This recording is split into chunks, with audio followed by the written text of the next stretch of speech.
ایک سٹریٹجی کفار کی یہ ہے، توجہ کریں، ان الذین کفروا ینفقون اموالہم، یہ کفار مملکت خدا میں نافرمان اللہ کے، یہ مال خرچ کرتے ہیں، خوب پیسہ خرچ کرتے ہیں، انویسٹمنٹ کرتے ہیں، پیسہ لگاتے ہیں، کس چیز کے اوپر؟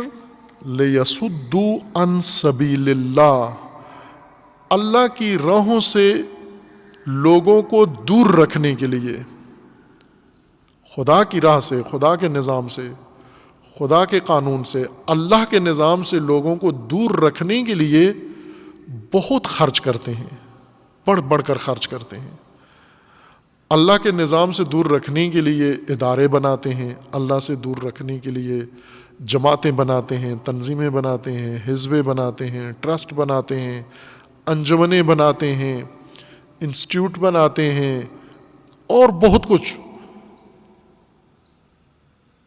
کھربوں میں کھربوں ڈالر، کھربوں روپے خرچ کرتے ہیں، کس کام کے لیے؟ کہ لوگوں کو اللہ سے دور رکھیں۔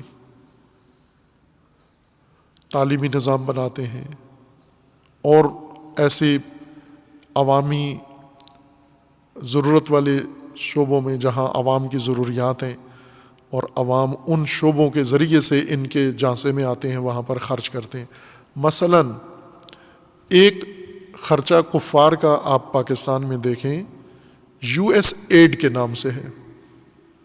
پاکستان کے ہر مومن کے گھر میں ایک تھیلی ایسی ضرور پائی جاتی ہے جس کے اوپر لکھا ہوتا ہے یو ایس ایڈ، پڑھا کریں۔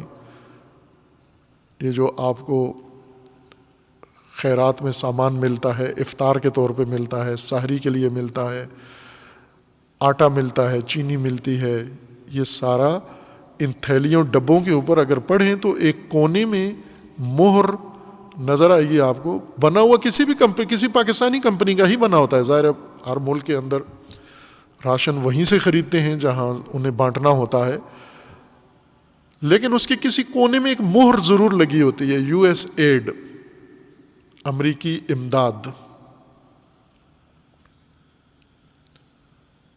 یہ پورے پاکستان میں چاروں صوبوں میں اور گلگت بلتستان میں جا کر آپ دیکھیں تو آپ کو یہ کثرت سے ملے گا۔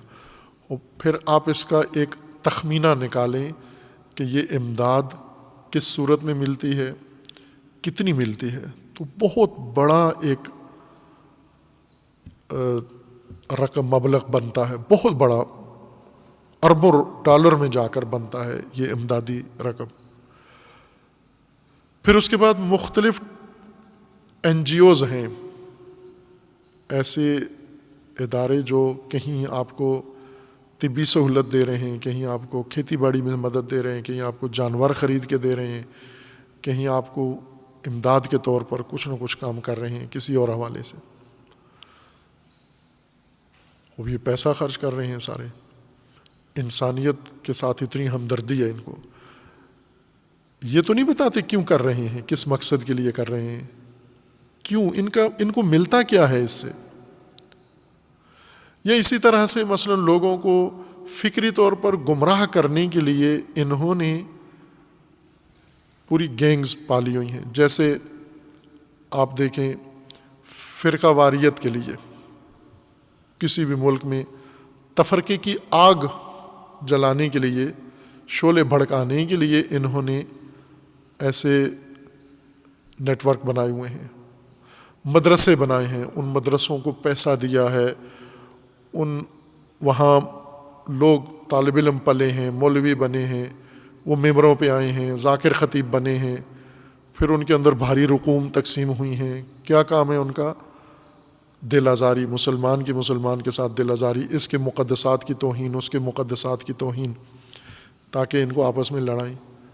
خوب کسی کو مسجد بنا دی، کسی کو امداد دے کے امام بارگاہ بنا دی، کسی کو مدرسہ بنا دیا، کسی کو گھر بنا دیا، کسی کو منتھلی دینا شروع کر دیا۔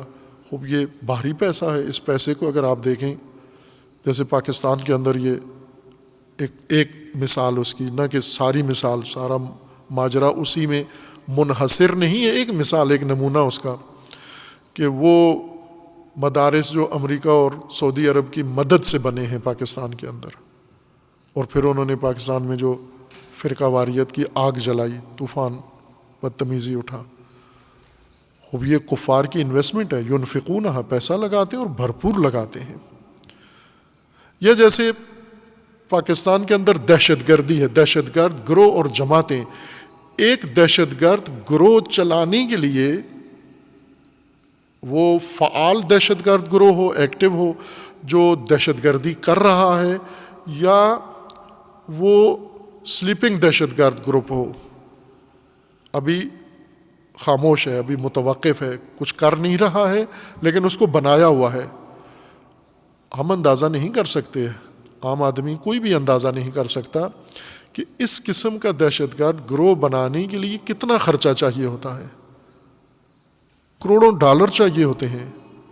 ہندوستان اگر پاکستان میں یہ گروہ پال رہا ہے، بلوچستان میں اور دیگر علاقوں میں، اور اب جو تازہ ترین بیان اس کرونا وبا کے دنوں میں ہندوستان نے کیا ہے وہ گلگت بلتستان کے حوالے سے، خوب ظاہر ہے کہ عزائم رکھتا ہے اور یہ کام کرے گا اپنے، اور یہ گروہ بنائے گا. اور یہ گروہ بنانے کے لیے کیا خرچہ کرنا پڑتا ہے یہ ہم آپ حساب نہیں لگا سکتے.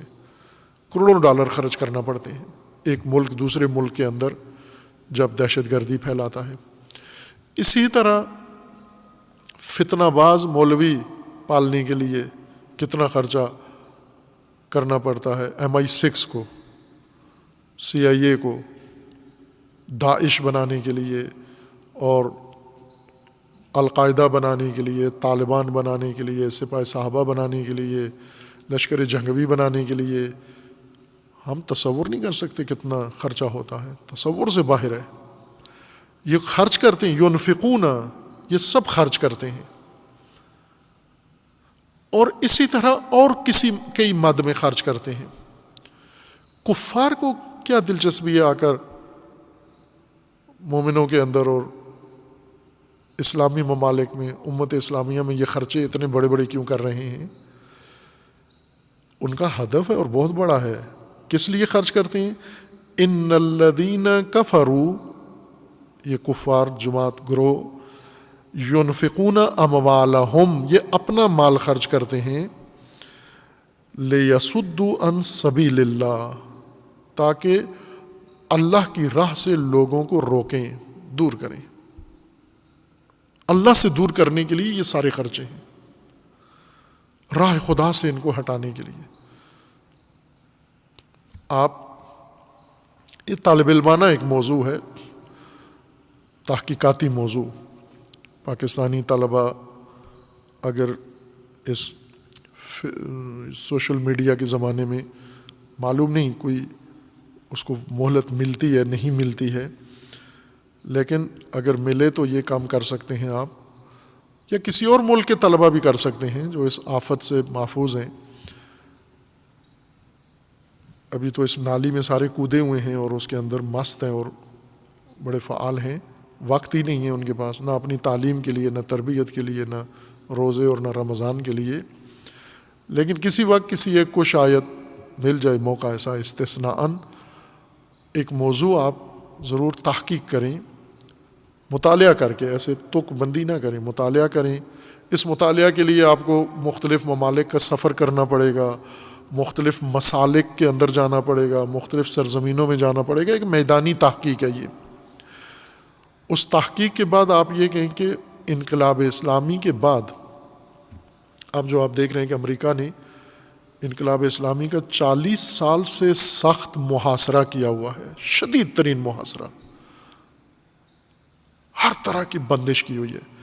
یہ آج سے نہیں ہے، 40 سال سے یہ محاصرہ چلا آ رہا ہے، اور روز بروز اس کا دائرہ تنگ تر اور اس کو سخت تر کرتے جا رہے ہیں.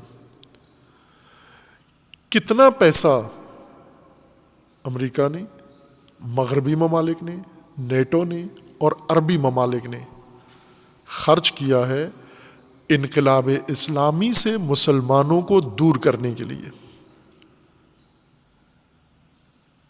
کہ یہ لوگ دور ہی رہیں، اس منبع سے، اس ہدایت کے منبع سے جو اسلامی انقلاب ہے، مسلمانوں کا انقلاب ہے، قرآنی بنیادوں کا انقلاب ہے، اللہ کے نام پر انقلاب ہے، اس انقلاب سے، اس منبع سے مسلمانوں کو دور کرنے کے لیے جو خرچہ ہوا ہے یہ تحقیق کریں۔ اب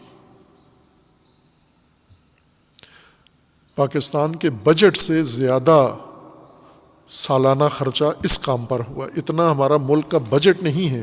مثلا اس سارے خرچے سے پاکستان بھی اور 2 اور مملکتیں بھی چلائی جا سکتی ہیں سالانہ، جتنا خرچہ مسلمانوں کو انقلاب اسلامی سے دور رکھنے کے لیے کیا گیا ہے۔ یا تھوڑا پیچھے چلے جائیں آپ، بنو امیہ کے تاریخ میں چلے جائیں آپ، بنو امیہ نے کتنا خرچہ کیا ہے لوگوں کو اہل بیت سے دور رکھنے کے لیے، امامت و ولایت سے دور رکھنے کے لیے، اور اس خرچے کا نتیجہ بھی لیا ہے، کتنا دور رکھا ہے، کتنا خرچہ ہوا ہے، وہ آپ حساب نہیں لگا سکتے۔ وہ امیر شام کا دسترخوان پہ جتنا خرچہ ہوتا تھا، سرکاری درباری دعوتیں اور مختلف شخصیات، افراد، پھر اس کے بعد وہ 4000 راوی اور 9000 خطیب جن کو باقاعدہ ہائر کر کے ملازم رکھ کے اہل بیت کے خلاف، پھر اس کے بعد وہ جو دوسرے لوگ تھے باقاعدہ ملازمین نہیں تھے، امپلائی نہیں تھے بنو امیہ کے، لیکن انہیں انعام و اکرام وقتاً فوقتاً دیا جاتا تھا۔ یہ کتابوں کے اندر لکھا ہوا ہے کہ بنو امیہ کی حکومت میں کس شخصیت کو کیا کیا انعام ملا، انہیں کن خدمات کے بدلے میں یہ سب کچھ نوازا گیا ان کو۔ اس میں کچھ بنو ہاشم بھی ہیں جن کو بنو امیہ نے بہت بڑے انعام سے نوازا۔ ظاہر ہے ان بنو ہاشم نے اہل بیت کے خلاف کوئی کارروائی نہیں کی، لیکن اہل بیت کا ساتھ بھی نہیں دیا۔ اتنا اثر ہوا اس خرچے کا کہ اہل بیت کے ساتھ بھی کھڑے نہیں ہوئے۔ خب یہ خرچہ، آپ یہ پیسہ جو خرچ ہوا اس کو تحقیق کریں۔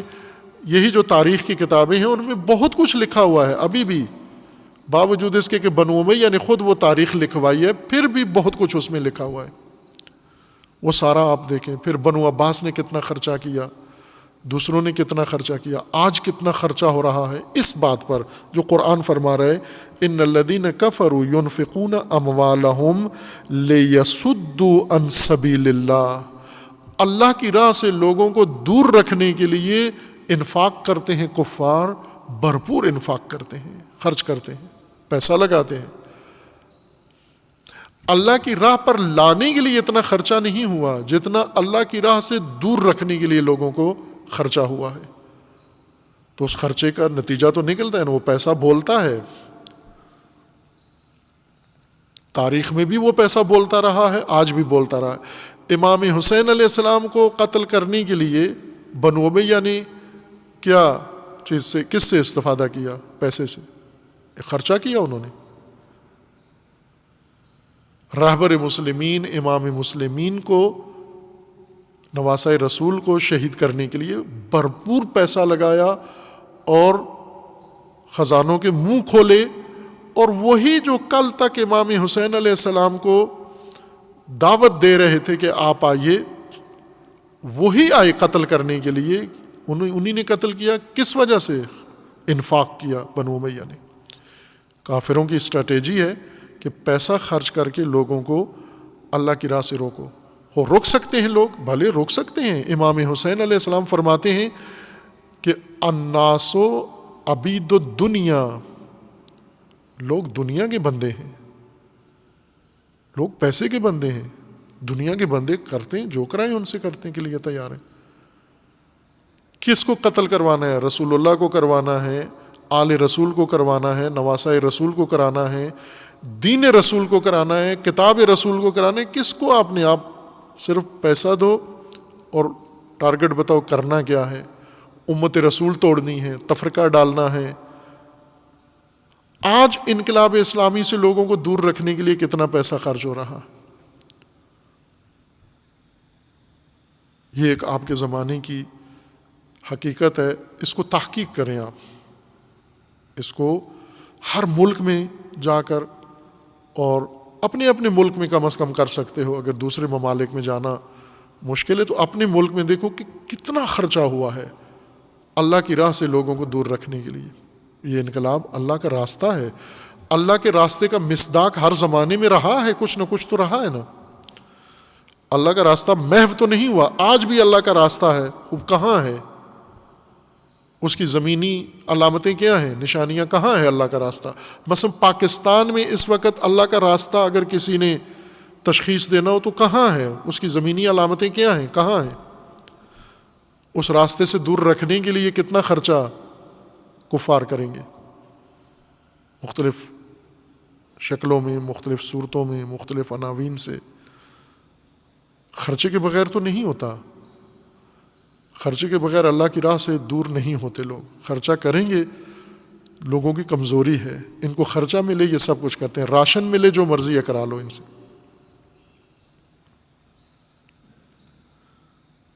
یہ راشن کے بندے ہیں. ان الذین کفروا ينفقون اموالهم لیصدوا عن سبیل اللہ. کفار خرچہ کرتے ہیں, انفاق کرتے ہیں, اپنے اموال کا مال خرچ کرتے ہیں تاکہ اللہ کی راہ سے لوگوں کو دور کریں. فَسَيُنْفِقُونَهَا, اور یہ خرچہ کرتے رہیں گے. کرتے ہیں ينفقون, فَسَيُنْفِقُونَهَا. فَسَيُنْفِقُونَهَا یہ سین کے ساتھ, عربی قواعد, لغت کے قواعد کے مطابق اس کا مطلب ہوتا ہے جاری رکھیں گے, آئندہ بھی کریں گے, مستقبل میں بھی کریں گے, بعد میں بھی کرتے رہیں گے. یہ نہیں کہا کہ قرآن کے نزول کے زمانے میں کر رہے ہیں یا پہلے کرتے تھے. فَسَيُنْفِقُونَهَا آئندہ بھی کرتے رہیں گے, مسلسل جاری رکھیں گے. یہ ان کی اسٹریٹجی ہے, مال خرچ کر کے اللہ کی راہ سے لوگوں کو دور کرنا. ثم یہ خرچے کرتے رہیں گے. پھر یہ قانون اللہ نے ذکر کیا, یہ بھی ایک سنت خدا ہے کہ اللہ کی راہ سے لوگوں کو دور کرنے کے لیے بھی ایک طریقہ ہے, اور اس پر کفار عمل کریں گے اور کرتے رہیں گے. پھر ہوگا کیا؟ یہ سنت, یہ اللہ کی راہ سے جو خرچہ کریں گے, کچھ لوگ بہت گھبرا جاتے ہیں یہ خرچہ دیکھ کر, اتنی بڑی انویسٹمنٹ دیکھ کر, اتنی وسیع صورت میں انویسٹمنٹ دیکھ کر. مثلا آپ حساب کریں کہ ایک مجلس ہوتی ہے کسی دوسرے ملک میں, امریکہ میں ایک مجلس, ایک دن کی ایک مجلس ہے فرض کریں. اس مجلس میں ہندوستان سے ذاکرین خطبہ, ان کو ٹکٹ دی جاتی ہے. انگلینڈ میں مجلس ہوتی ہے, کسی اور ملک میں فرض کر لیں, اور اس میں یہاں سے چنے جاتے ہیں افراد, چن کر ان کو وہاں اب بائی ایئر ٹکٹ دی جاتی ہے, فرسٹ کلاس کی, ایگزیکٹو کلاس ٹکٹ. یہ سارے خرچے جا کے کسی ایئر لائن سے معلوم کریں کیا بنتا ہے. یا آپ کبھی حج پہ جانا ہو تو ایگزیکٹو کلاس کا ٹکٹ لے کے جانا, یا زیارات پہ جانا ہو کبھی, اللہ توفیق دے آپ کو, تو ایگزیکٹو کلاس کا ٹکٹ پوچھ لینا, صرف وہیں چکر آئیں گے. کسی کو ساتھ لے کے جانا قیمت پوچھنے کے لیے, گر نہ جائیں وہاں. یہ ٹکٹ کتنے کے ہوتے ہیں؟ ان سب کو ایگزیکٹو کلاس کے ٹکٹ دیے جاتے ہیں. وہاں پہنچ کر ان کو مہنگی رہائش گاہوں میں, ہوٹلوں میں رکھا جاتا ہے. پھر ان کے بعد ان کو شاپنگ کرائی جاتی ہے. فیس کے علاوہ, فیس علیحدہ ہے, عیاشی علیحدہ ہے, شاپنگ علیحدہ ہے, ٹکٹ علیحدہ ہے, گفٹ جو ان کو بعد میں دیے جاتے ہیں سب وہ علیحدہ ہیں. یہ سب یہ خرچہ ہے نا, یہ خرچ کیا جا رہا ہے. کس لیے خرچ کیا جا رہا ہے؟ اگر آپ کو انگلینڈ میں مجلس کرانی ہے, اس وقت قم کے علاوہ, قم میں سب سے زیادہ علماء ہیں, اور قم کے بعد اب نجف میں بھی کافی ہو گئے ہیں, پہلے وہاں کم تھے, لیکن قم اور نجف کے بعد سب سے زیادہ علماء انگلستان میں ہیں, شیعہ علماء. انگلینڈ میں اگر مجلس کرنی ہے تو شیعہ علماء تھوڑے ہیں وہاں پر, بہت سارے ہیں, وہیں جا کر مقیم ہیں, رہ رہے ہیں, اور وہاں سے مجالس پڑھنے ادھر آتے ہیں پاکستان میں انگلینڈ کے علماء. انگلینڈ کے علماء کا ٹکٹ بھی کم لگتا ہے, by air executive class ticket بھی نہیں دینا پڑتا, کچھ بھی نہیں ہوتا, وہیں بلا کے مجلس کر لیں آپ ان سے. آپ کو یہ سارا طبقہ یہاں سے اٹھا کے وہاں لے جانا ہے، اور اس خرچے کے ساتھ، چونکہ یہ ایک طریقہ کار ہے، خرچے کے بغیر مقاصد پورے نہیں ہوتے، خرچ کرنا پڑتا ہے۔ بنو امیہ نے جو کامیابی حاصل کی اس گمراہی کے میدان میں کہ لوگ خریدے، پیسے خرچ کیے تو یہ ہوا۔ اگر وہ فقط للہ فی اللہ بلاتے کہ وہ اہل بیت کو ختم کرنا ہے، آل رسول کو، خاندان رسول کو ختم کرنا ہے، اللہ کی خاطر ہمارا ساتھ دو، تو خود بنو امیہ سے بھی کوئی نہ اٹھتا۔ لیکن پیسے نے عمر سعد تبدیل کر دیا، جو اہل بیت کا رشتہ دار تھا۔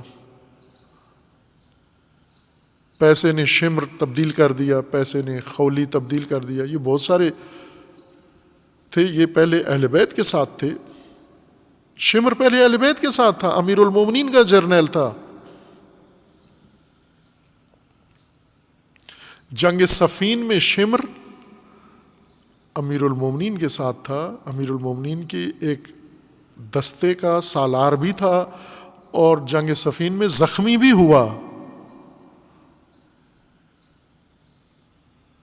جنگ کربلا میں امیر المومنین کے بیٹے کو قتل کرنے کے لیے بھی پہنچ گیا۔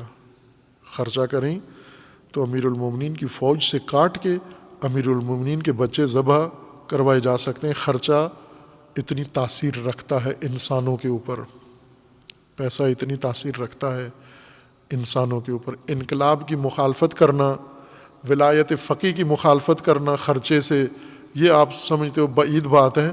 خوب نہ، اس سے آگے بھی خرچہ کریں تو اس سے آگے بھی بات جا سکتی ہے، اور گئی ہے۔ خرچہ کرنے سے سب کچھ ہوتا ہے، یہ اسٹریٹجی ہے۔ قرآن کا فرمان ہے کہ کافر اللہ کی راہ سے لوگوں کو روکنے کے لیے خرچہ کرتے ہیں اور کریں گے، یہ دونوں تاکید ہے۔ ان الذین کفروا ينفقون اموالهم لیصدوا عن سبیل اللہ فسینفقونها، کفار اللہ کی راہ سے لوگوں کو روکنے کے لیے، سد سبیل خدا کے لیے خرچ کرتے ہیں مال، اور خرچ کرتے رہیں گے۔ ثم، پھر ہوگا کیا؟ یہ خرچہ ان کی اسٹریٹجی میں تو ہم کامیاب ہو جائیں گے، لوگوں کو اہل بیت سے دور کر دیں گے، ولایت سے دور کر دیں گے، امامت سے دور کر دیں گے، اللہ کی راہ سے دور کر دیں گے، توحید سے دور کر دیں گے۔ وہ تو اس لیے خرچہ کرتے ہیں، انہیں تو یقین ہے، اطمینان کے ساتھ یہ خرچہ کرتے ہیں کہ آخرت عاقبت انجام کیا ہوگا، ہماری کامیابی اور راہ خدا مکمل بند، زمین ساری طاغوتوں کے اختیار میں۔ یہ کفار کی سوچ ہے۔ لیکن ادھر اللہ کی اسٹریٹجی کیا ہے؟ اللہ نے ان کے لیے کیا سنت قائم کی ہوئی ہے؟ یا راہ خدا کو بند کرنے کے لیے جو خرچے شروع کرتے ہیں، ان خرچوں کی انتہا کیا ہے؟ اب تاریخ پڑھیں اس آیت کی روشنی میں۔ یہ ضابطہ ہے تاریخ شناسی کا، یہ جامعہ شناسی ہے۔ اس جامعہ شناسی کے قانون کے تحت تاریخ شناسی کریں آپ۔ ہوگا کیا پھر؟ اللہ نے ان کے لیے کیا سنت مقرر کی ہوئی ہے؟ اللہ نے ان کے لیے سنت مقرر کی، ثم تکون علیہم حسرتاً، خرچے کر کر کے نہایتاً پشیمانی، حسرت، افسوس، ناکامی۔ خوب آپ 40 سال سے انقلاب کے خلاف ہونے والے خرچے کو دیکھیں آپ، صرف صدام کو جو پیسہ دیا عربوں نے اور امریکہ نے اور نیٹو نے اور پڑوسی ممالک نے، کھربوں ڈالر صرف صدام کو دیا۔ کس لیے دیا؟ کہ انقلاب ایران میں ختم ہو جائے۔ اور 40 سال بعد آج کیا حسرت، ناکامی؟ کیوں؟ کہ انقلاب عراق بھی پہنچ گیا ہے، انقلاب سوریہ بھی پہنچ گیا ہے، انقلاب لبنان بھی پہنچ گیا ہے، انقلاب یمن بھی پہنچ گیا ہے۔ کیا ان کو اس خرچے سے، اس بھاری خرچے سے کیا ملا؟ حسرت، ناکامی۔ اللہ کی راہ سے روکنے کے لیے جو خرچے کیے، آخرت میں حسرت ہے یہ۔ ثم آگے جاری ہے، قانون خدا یہ ہے، اللہ کی راہ کے مقابلے میں آئیں گے، اللہ کی راہ میں مقابلے کے لیے خرچہ کریں گے، انویسٹمنٹ کریں گے، پیسہ لگائیں گے، بھرپور لوگوں کو خریدیں گے، لشکر بنائیں گے، سد سبیل کریں گے، مختلف طبقات کو خریدیں گے اور تبلیغات کروائیں گے، پروپیگنڈا کریں گے، اسلحہ خریدیں گے، سب کچھ کریں گے. یہ سب خرچے والا کام ہے. کر کے آخر میں حسرت و ناکامی، یہ ساری تدبیر ناکام ہوگی. پھر کیا ہوگا؟ ثم یغلبون، پھر مغلوب ہو جائیں گے، شکست بھی کھائیں گے، مغلوب بھی ہو جائیں گے، راہ خدا کا غلبہ بھی ہو جائے گا. یہ قانون ہے اللہ کا، یہ قانون ہے اللہ کا. ثم یغلبون، انفاق کریں گے راہ خدا سے لوگوں کو دور کرنے کے لیے اور کرتے چلے جائیں گے. پھر ناکام ہو کے حسرت کریں گے. پھر حسرت کے بعد ایک اور منظر جو ان کے لیے بہت وحشتناک ہوگا، وہ کیا کہ مغلوب بھی ہو جائیں گے، مقہور بھی ہو جائیں گے. ان کے اوپر غلبہ مومنین کا اور غلبہ اسلام کا اور راہ خدا کا ان کے اوپر غلبہ بھی ہو جائے گا. پھر کیا ہوگا؟ والذین کفروا الی جہنم یحشرون. قانون خدا ابھی جاری ہے، سنت خدا لاگو ہے، آخری مرحلہ رہتا ہے اس کا، اور وہ کیا ہے؟ دنیا میں شکست و ناکامی اور مغلوبیت، اور پھر جہنم، آخر میں جہنم میں جائیں گے. یہ ان کا انجام ہے.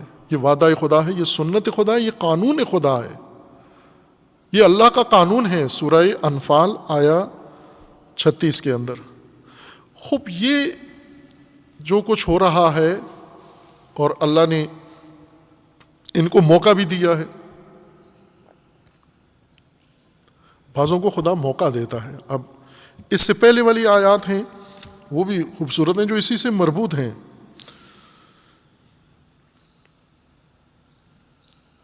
ان آیات کو بھی وہ اسی سنت کی وضاحت کے لیے ہیں، یا اسی کا پیش زمینہ ہیں جس کے اندر یہ سنت وقوع پذیر ہوتی ہے، محقق ہوتی ہے. وہ یہ ہے آیا 31 سے، وَإِذَا تُتْلَى عَلَيْهِمْ آيَاتُنَا قَالُوا قَدْ سَمِعْنَا لَوْ نَشَاءُ لَقُلْنَا مِثْلَ هَذَا إِنْ هَذَا إِلَّا أَسَاطِيرُ الْأَوَّلِينَ. جب ان کے سامنے اللہ کی آیات پڑھ کے دین خدا پیش کیا جاتا ہے تو کیا کہتے ہیں کہ خوب یہ ہم نے سنا ہے اور ہم بھی ایسی باتیں کر سکتے ہیں. یہ تو کوئی ایسا مسئلہ نہیں ہے، ہم بھی یہ باتیں کر سکتے ہیں، ہم نے بھی یہ پڑھا ہوا ہے، ہمارا بھی مطالعہ ہے، ہم بھی یہ ساری مسائل بیان کر سکتے ہیں. اور ساتھ ہی یہ بھی کہتے ہیں کہ لیکن یہ باتیں ہم کیوں نہیں کرتے، چونکہ یہ ہمیں صحیح نہیں لگتی.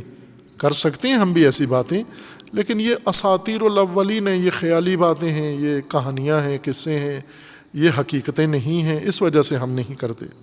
پہلا رد عمل ان کا آیات خدا اور دین خدا کے مقابلے میں یہ ہے.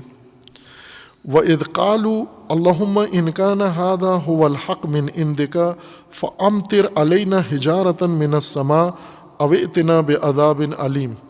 اور ساتھ ہی یہ بھی کہتے ہیں کہ اپنی خلوت میں یہ کہتے ہیں کہ خدایا یہ اگر سچ ہے، یہ قرآن سچ ہے، یہ دین سچ ہے، یہ رسول جو کہہ رہے ہیں یہ سچ ہے، اگر یہ سب درست ہے، حق ہے تیری طرف سے تو بھی ہمیں قبول نہیں ہے، تو اس صورت میں ہم پر پتھر برسا اور ہمیں یہی مار دے اگر یہ سچ ہے جو کچھ یہ کہہ رہے ہیں. یعنی اتنے ہٹ دھرم ہیں. پھر نہیں کہتے کہ اگر یہ سچ ہے، درست ہے، تیری طرف سے ہے تو پھر ہمیں قبول ہے. اگر یہ واقعاً اللہ کی طرف سے ہے تو پھر پتھر برسا، یہی مار دے ہمیں، ختم کر دے ہمیں، کیونکہ یہ سچ ہم دیکھنے کے لیے تیار نہیں ہے. انسان جب اتنا گمراہی میں راسخ ہو جاتا ہے، رچ جاتی ہے کوئی چیز اس کے اندر، یہاں تک آ پہنچتا ہے کہ ہمارے اوپر پتھر برسا آسمان سے اور یہی ہمیں نابود کر دے، یہ ہم سے دیکھا نہیں جاتا. وَمَا كَانَ اللَّهُ لِيُعَذِّبَهُمْ وَأَنْتَ فِيهِمْ.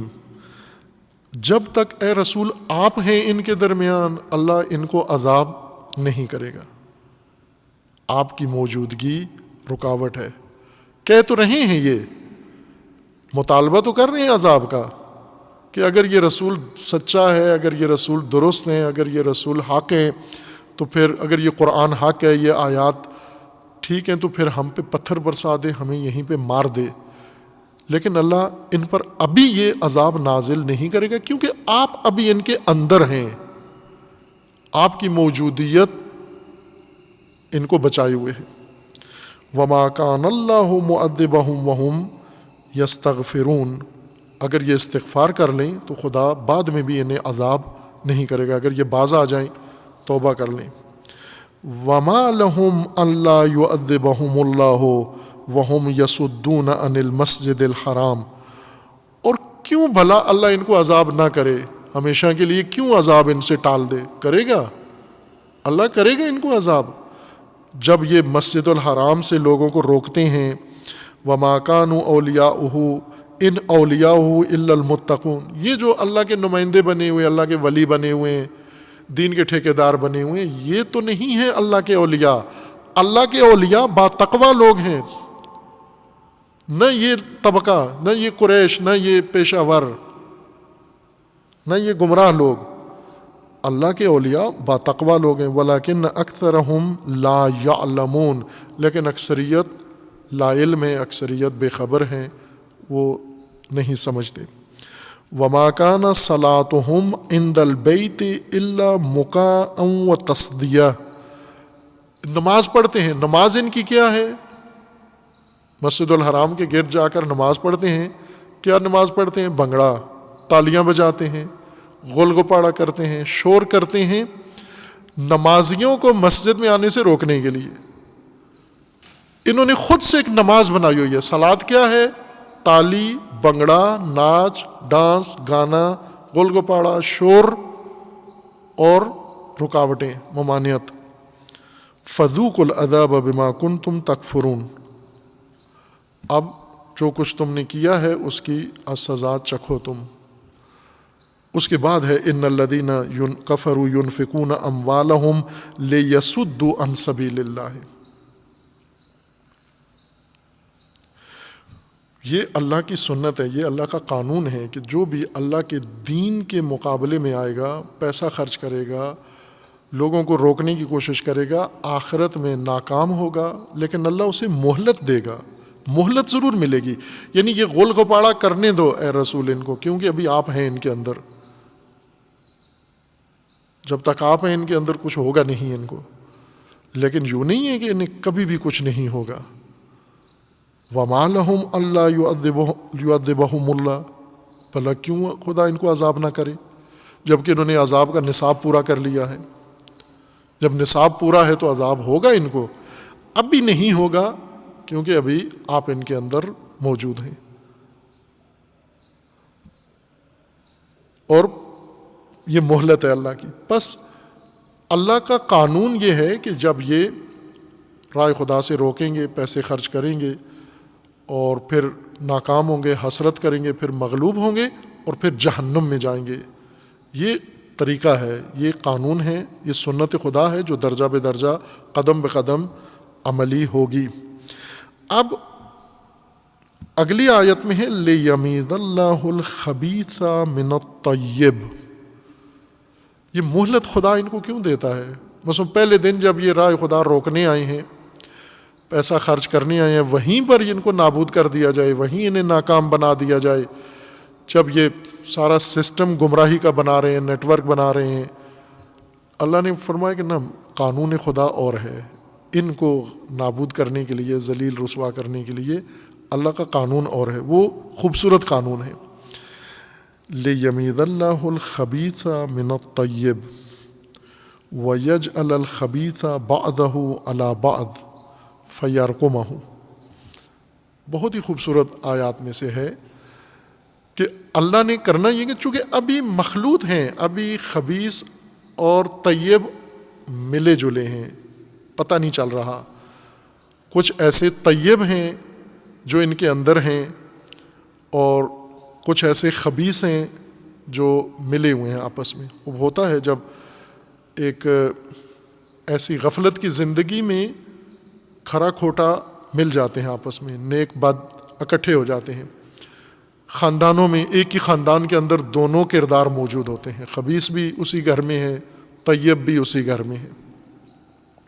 طیب یعنی پاکیزہ، خبیث ناپاک، پلید۔ خبیث انسان اور طیب انسان یہ ابھی مکس ہیں. ابھی عذاب اللہ کا نہیں آئے گا. کب آئے گا؟ جب یہ نکھریں، یہ علیحدہ ہوں، چھانٹی ہوں. اللہ نے چھانٹی کرنی ہے. لیمیز اللہ لیمیز اللہ الخبیث من الطیب. اللہ چھانٹی کرے گا، خبیث کو الگ کرے گا، طیب کو الگ کرے گا. پاک لوگ الگ ہوں گے، ناپاک الگ ہوں گے. یہ علیحدگی کا ایک عمل عرصے تک جاری رہے گا. یہ 1-2 دن کا کام نہیں ہوتا، اس کو وقت لگتا ہے. یہ خبیث الگ ہو جائیں، طیب الگ ہو جائیں، پاکیزہ الگ ہو جائیں، ناپاک الگ ہو جائیں، علیحدہ ہو جائیں. وَيَجْعَلَ الْخَبِيثَ بَعْضَهُ عَلَى بَعْضٍ. پھر پہلے مرحلے میں چھانٹی ہوگی، پاک اور ناپاک علیحدہ ہوں گے. دوسرے مرحلے میں کیا ہوگا؟ دوسرے مرحلے میں یہ ناپاک جو ہر جگہ سے، چونکہ چھانٹی عمومی ہوگی، پورے خطے میں ہوگی، پورے ملک میں ہوگی، ہر گھر سے، ہر محلے کا خبیث علیحدہ ہو جائے گا. یہ الگ ہو کے پھر کیا ہوگا؟ پھر ان سارے خبیثوں کو ملائے گا خدا آپس میں. پھر ان کی جماعت بنے گی، پھر ان کی تنظیم بنے گی، پھر ان کا ٹولہ بنے گا، پھر ان کا گروہ بنے گا. یہ سنت خدا ہے، یہ قانون خدا ہے. یہ انسانی معاشرت کے لیے اللہ کا قانون ہے یہ کہ یہ خبیث علیحدہ کریں گے. کیسے علیحدہ کریں گے؟ خوب ظاہر ہے کہ کوئی ایسا بیچ میں مارکا آئے گا، کوئی ماجرا ایسا ہوگا جس میں پاک و ناپاک علیحدہ ہونا شروع ہو جائیں گے. بیٹھے بیٹھے تو نہیں ہوتے. مثلا بارش کے وقت تو پاک و پلید علیحدہ نہیں ہوں گے، یا موسم میں سردیاں آئی ہیں تو پاک و پلید علیحدہ ہو جائیں، گرمیوں میں پاک و پلید علیحدہ ہو جائیں. نہ، اس کے لیے کوئی ایسا عامل اٹھنا ہے جس نے پاک اور ناپاک کو علیحدہ کر دینا ہے. طیب اور خبیث جدا ہو جانے ہیں. خوب یہ خبیث جب جدا ہو جائیں گے طیبین سے، پاک لوگوں سے ناپاک علیحدہ ہوں گے، پھر کیا ہوگا؟ پھر یہ ہوگا کہ ان ناپاکوں کو آپس میں ملائیں گے، پھر جوڑیں گے ان کو، پھر ان کا گروہ بنے گا، پھر ان کی تنظیم بنے گی، پھر ان کا نیٹ ورک بنے گا، حزب بنے گی. یہ آپس میں سارے اکٹھے ہوں گے، جمع ہوں گے. وَيَجْعَلَ الْخَبِيثَ بَعْضَهُ عَلَى بَعْضٍ. یہ سارے بعض خبیث دوسرے بعض خبیثوں کے ساتھ ملیں گے. مشرق والے مغرب والوں کے ساتھ، مغرب والے مشرق والوں کے ساتھ، شمال والے جنوب والوں کے ساتھ، جنوب والے شمال والوں کے ساتھ ملیں گے. یہ خبیث آپس میں اکٹھے ہوں گے. مختلف ممالک میں ہیں تو بھی آپس میں اکٹھے ہو جائیں گے. یہ خبیث سارے کچھ عرب میں ہوں گے، کچھ عجم میں ہوں گے، کچھ مغرب میں ہوں گے، کچھ کہاں ہیں. یہ سارے جوڑے جائیں گے آپس میں. یہ خبیث سارے ایک سلسلہ بنے گا، ایک گروہ بنے گا ان کا. وہ کیا بنے گا؟ فَيَرْقُمَهُ. اور یہ بہت خوبصورت تعبیر ہے قرآن کریم کی. ان کا تراکم بنے گا. یرقمہ، ان کا ڈھیر بنایا جائے گا. رقوم ڈھیر. آپ دیکھتے ہیں نا، یہ تو تجربے والی بات ہے. پاکستانیوں کے لیے بہت آسان ہے سمجھنا، شاید مغربیوں کے لیے ڈھیر مشکل ہے سمجھنا، چونکہ وہ گندگی روز اپنے ٹوکری میں رکھ کے تھے اور سرکاری لوگ آ کے وہ ٹوکری اٹھا کے لے جاتے ہیں. کمیٹی والے ان کے ٹیکس سے جن کو تنخواہ دی جاتی ہے، شہر صاف ستھرے ہیں. لیکن پاکستان میں گاؤں میں، شہر میں سارے لوگ اپنے گھروں کا کچرا پہلے تو کافی ہفتہ 2 ہفتہ گھر میں جمع کرتے ہیں یا مہینہ، پھر اٹھا کے اس کو باہر گلی میں، کونے میں یا خالی پلاٹ میں ڈالتے رہتے ہیں. ایک نے کچرا ڈالا، دوسرے نے ڈالا، تیسرے نے ڈالا. یہ کچرا خبیث ہے، یہ بہت ہی پلید ہے، نجاست ہے اور رجس ہے. یعنی یہ خبیث چیز کچرا اوپر ڈالتے ڈھیر بن جاتا ہے. کچرے کا ڈھیر بنائیں گے ہم. تراکم، گندی چیز، پلیدی کا ڈھیر. یہ اللہ کی سنت ہے، قانون خدا ہے کہ ہم پہلے پاک اور ناپاک کو علیحدہ کریں گے، پھر ناپاکوں کو ملائیں گے، بعضہ علی بعض فیجعل بعضہ علی بعض. ان کو ملائیں گے ایک دوسرے سے، قریب کریں گے، قریب کر کے ان کا ڈھیر بنائیں گے، کچرے کا ڈھیر.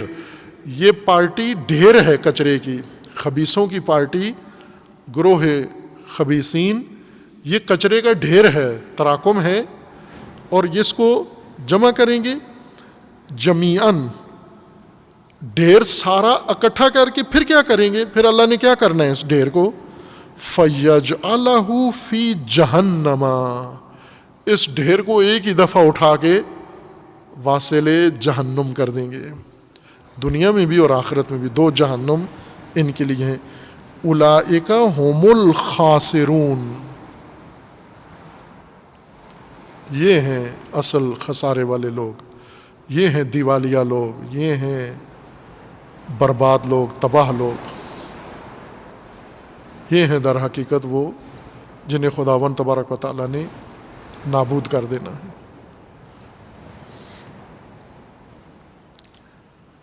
قل للذین کفروا، اب یہ سنت خدا آ گئی، کافر کیا کریں گے؟ کافر اللہ کی راہ سے لوگوں کو روکنے کے لیے مال خرچ کریں گے، مال خرچ کر کے اس مال کے خرچے سے کیا کریں گے؟ خباثت پھیلائیں گے، دنیا جہان میں یہ خبیث پیدا ہوں گے، پھر یہ خبیث آپس میں ملائے جائیں گے، پھر یہ خبیث سارے آپس میں مل کر گروہ بنے گا، ڈھیر بنایا جائے گا، یہ ڈھیر اٹھا کے خدا جہنم میں ڈال دے گا۔ جیسے داعش، پوری دنیا کے خبیث ایک جگہ ملے، خرچہ ہوا اور بے تحاشا خرچہ ہوا، آپ کے تصور سے باہر خرچہ ہوا۔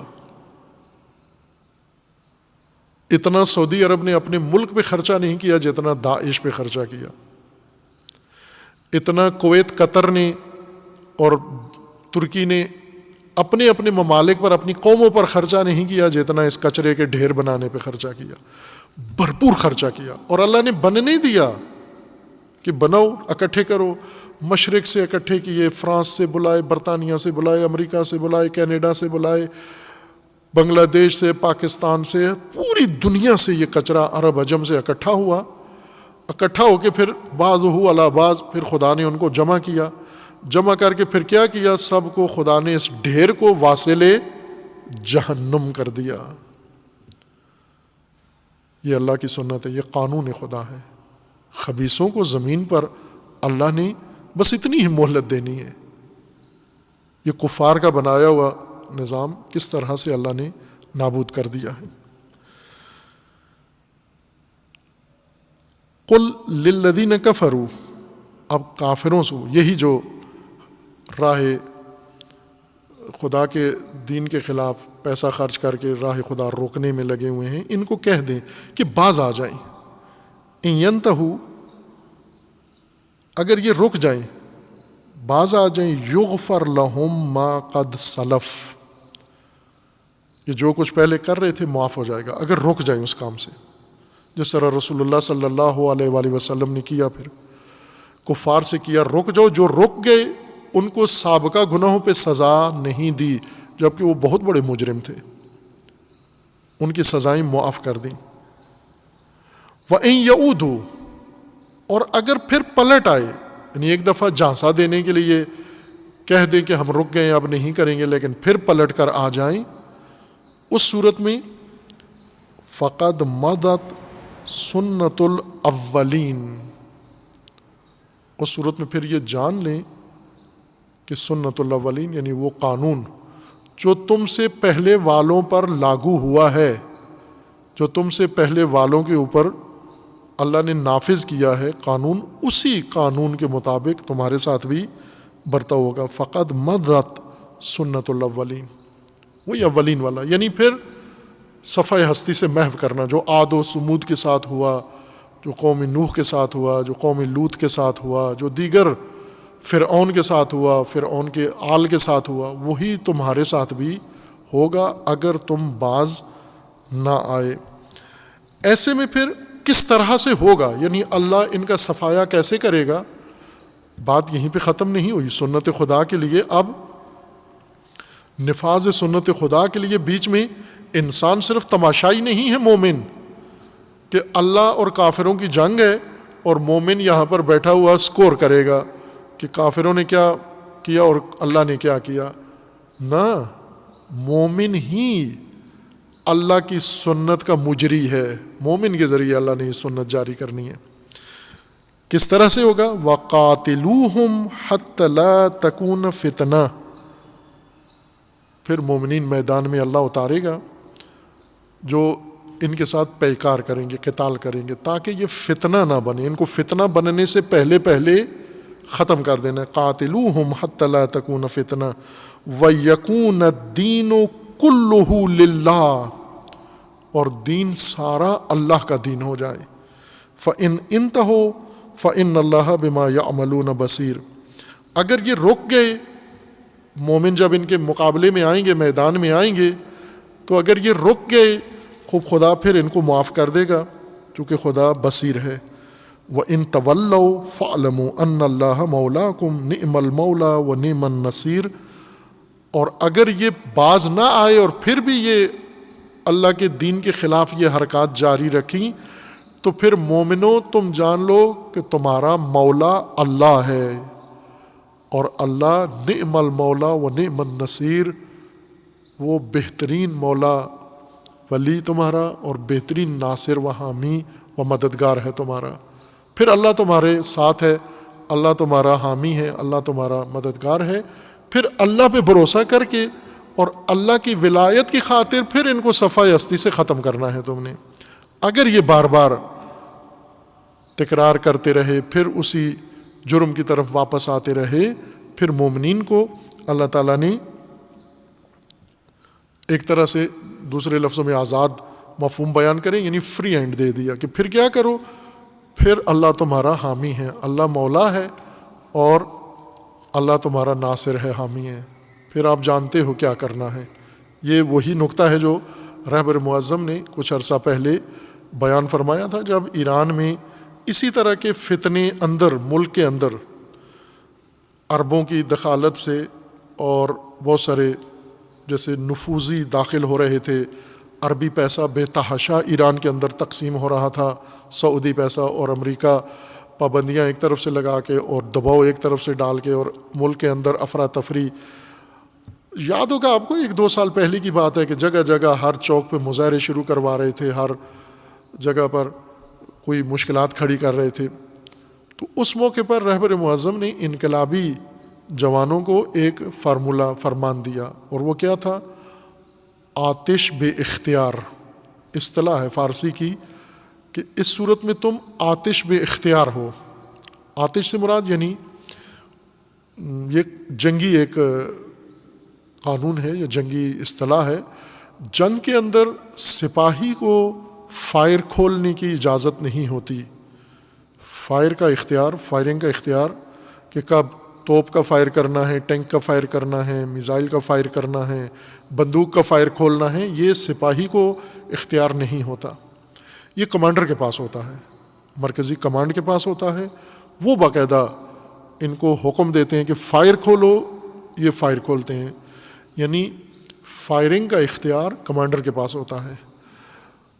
لیکن کچھ جنگی صورتحال ایسی ہوتی ہے کہ پیچیدگی آ جاتی ہے جنگ کے اندر، اور کمانڈر کے فائر کھولنے کے احکامات تک بہت نقصان ہو چکا ہوتا ہے۔ مثلا ایک دستہ ہے، ایک گروہ ہے جو کسی جگہ دشمن کے نرغے میں آ گیا ہے، یا دشمن کی چال ایسی ہے کہ وہ جگہ جگہ مشکلات کھڑی کر رہا ہے، اور وہاں سے جو دفاعی فورس ہے اس کا اپنی مرکزی کمانڈر سے، کمان سے رابطہ نہیں ہو پا رہا، یا دیر سے ہوتا ہے، اتنی دیر میں نقصان بہت ہو چکا ہوتا ہے۔ جب تک وہ مرکزی کمانڈ سے رابطہ کریں گے اور یہ کمانڈر ان کو فائر کا حکم دیں گے، اس وقت تک دشمن بہت نقصان کر چکا ہوگا۔ ایسے میں کیا اصطلاح استعمال ہوتی ہے فارسی میں؟ یہ کہتے ہیں آتش بے اختیار، یعنی سپاہی کو اب اجازت ہے کہ اگر اس طرح کی صورتحال پیش آتی ہے تو وہ خود کر سکتا ہے، اقدام کر سکتا ہے، جہاں مناسب سمجھے، جہاں ضروری سمجھے۔ یہ جو آیت ہے اللہ تعالیٰ نے آخر میں آ کر اس ساری سنت کو سمیٹ کر ذکر کیا اور کہا کہ پہلے بھی کہا ہے کہ جو اسماء اللہ تعالیٰ کے آیات کے اختتام پر ذکر ہوتے ہیں وہ در حقیقت رمز ہوتے ہیں۔ اس بنیاد پر، اس قانون کے مطابق یہ ہے حکم کہ وقاتلوہم حتی لا تکون فتنہ، ان کے ساتھ پیکار کرو، ان کفار کے ساتھ، تاکہ فتنہ نہ پیدا ہو. اور پھر وَيَكُونُ الدِّينُ كُلُّهُ لِلَّهِ، اور دین سارے کا سارا اللہ کے لیے ہو جائے. اس وقت تک تم نے پیکار جاری رکھنی ہے جب تک دین خالصتاً اللہ کا دین نافذ و لاگو نہیں ہو جاتا. فَإِنِ انتَهُوا، اگر یہ باز آ گئے فتنے سے اور راہ خدا سے روکنے سے، فَإِنَّ اللَّهَ بِمَا يَعْمَلُونَ بَصِيرٌ، تو اس وقت خدا ان کو روک لے گا، یعنی اللہ بصیر ہے اور ان کے ساتھ قتال نہیں ہوگا. وَإِن تَوَلَّوْا، لیکن اگر یہ پھر باز نہ آئے اور میدان میں آ کے راہ خدا کے مقابلے میں آئے اور تمہارے مقابلے میں آئے، فَعْلَمُوا، پھر لوگوں جان لو، مومنوں جان لو کیا، فَعْلَمُوا أَنَّ اللَّهَ مولاکم، پھر اللہ ہے تمہارا مولا. نعم المولا و نعم النصیر، وہ بہترین مولا ہے، وہ بہترین مددگار ہے. یعنی پھر تم جانتے ہو تمہیں کیا کرنا ہے. یعنی اس صورت میں مومنوں کو نہیں کہا گیا کہ پھر بھی تم نے پوچھنا ہے، نہ، پھر مومنوں نے وارد میدان ہو جانا ہے. اللہ ان کا مولا ہے، اللہ ان کا ولی ہے، اللہ ان کا والی ہے، اور اللہ ان کا مددگار ہے. پھر اللہ پر انہوں نے بھروسہ کرنا ہے. خوب یہ سنت ہے اللہ تعالیٰ کی انسانی معاشرے کے اندر تعادل کو، توازن کو قائم رکھنے کے لیے اور اللہ کے قانون کے نفاذ کے لیے. اگر کوئی اٹھتا ہے اللہ کے قانون کے مقابلے میں اور بڑی پلاننگ کر کے اسٹریٹجی بنا کے آتا ہے، اس کے لیے بھی اللہ نے سنت و قانون بنایا ہوا ہے. اسی سنت کے مطابق ان کے ساتھ عمل ہوگا، اور اسی سنت کے اندر مومنین کا فریضہ بھی، حکم بھی آ گیا، سنت بھی بیان ہو گئی اور فریضہ اور ان کی ذمہ داری بھی مومنین کی اللہ تعالیٰ نے ذکر فرما دی ہے. وصلی اللہ علی محمد وعلیہ